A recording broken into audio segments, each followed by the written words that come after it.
Pass பவித்ராவை கூப்பிட்டு அதிரடியாக 2 rule போட்டிருக்காங்க. கன்ஃபெஷன் ரூமில் கூப்பிட்டு அதை சொல்லியிருக்காங்க. அதை பவித்ரா வெளியில் வந்து டாஸ்க் லெட்டராக ரீட் பண்ணுறாங்க. ரீட் பண்ணும்போது என்ன சொல்கிறாங்க அப்படின்னா, உங்களுக்கு கொடுக்குற ப்ராப்பர்ட்டிஸ், அதாவது ஏஞ்சல்ஸ்க்கும் டெவில்ஸ்க்கும் நிறைய ப்ராப்பர்ட்டிஸ் கொடுத்துருக்காங்க இல்லையா, அது எல்லாருமே டேமேஜ் பண்ணாமல் ரொம்ப சேஃபாக பார்த்துக்கணும் அப்படின்னு சொல்லியிருக்காங்க. ஸோ இது ஒன்று. இது வந்து ஆக்சுவலாக ரூல் கிடையாது, இது just general instruction.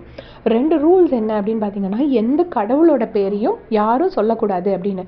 So maybe ஏதாவது கடவுள் பேரை சொல்லி இது வரைக்கும் பிக் பாஸ்க்கு ஏதோ பிரச்சனை ஆயிருக்கோ என்னவோ தெரில. முன்னாடி ஒரு வாட்டி டாஸ்கில் முத்துக்குமரனை கூப்பிட்டு வார்ன் பண்ணியிருப்பாரு, பாய்ஸ் கேங்லேருந்து யாருமே வந்து டபுள் மீனிங்கில் பேசக்கூடாதுன்னு சொல்லியிருப்பாங்க.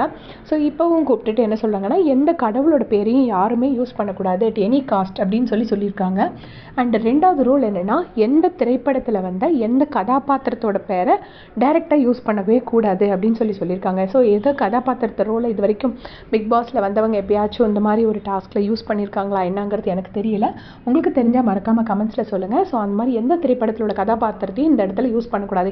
ஏன்னா ஏஞ்சல்ஸ் டெவில்ஸ்னு வந்திருக்கிறதுனால, அதே மாதிரி சாத்தான்லாம் வரதுனால தேவையில்லாமல் ஏதாவது சாமி பேரை சொல்லி அது பிரச்சனை ஆகிடக்கூடாதுங்கிறதுக்காக இந்த 2 ரூல்ஸ் போட்டிருக்காங்க. அதை தான் பவித்ரா வாசிக்கிறாங்க.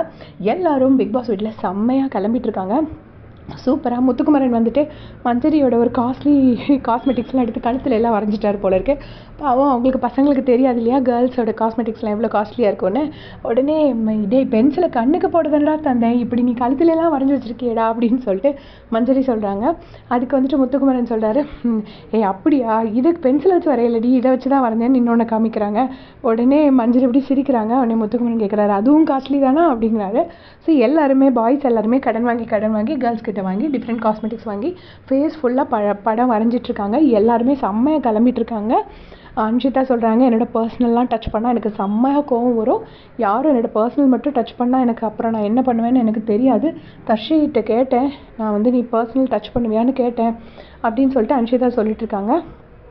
இன்னொரு பக்கம் பார்த்தீங்கன்னா, சத்யா வந்துட்டு சொல்கிறாரு, காலையிலேயே வந்துட்டு முத்துக்குமரன் வந்து சொன்னாராம், இந்த மாதிரி இனிமேலாவது நீ பேசுன்னு ஏதோ சொன்னாராம். உடனே காலையிலேயே நீ வந்து என்னை ஏற்றி விட்றியாடா பாய்சன் டப்பா அப்படின்னு நான் சொல்லி அனுப்பி விட்டுட்டேன்னு சொல்லிட்டு சத்யா, ஏன்னா சத்யா வந்து முத்துக்குமரனோட பாய்சன் டப்பான்னு சொல்கிறாங்க. இந்த தேவையாக இதெல்லாம் இதெல்லாம் நம்ம கேட்கணுன்னு. ஸோ இதுதான் இப்போதைக்கு லைவில் நடந்துட்டுருக்கு. உங்களுக்கு எல்லா அப்டேட்ஸும் கொடுக்குறேன். மறக்காமல் சேனல் சப்ஸ்கிரைப் பண்ணிவிட்டு பாருங்கள். வீடு பிடிச்சிருந்தா சின்ன லைக் கொடுங்க, சேனலோட க்ரோத்துக்கு ரொம்ப ஹெல்ப் பண்ணும். தேங்க்ஸ் ஃபார் வாட்சிங்.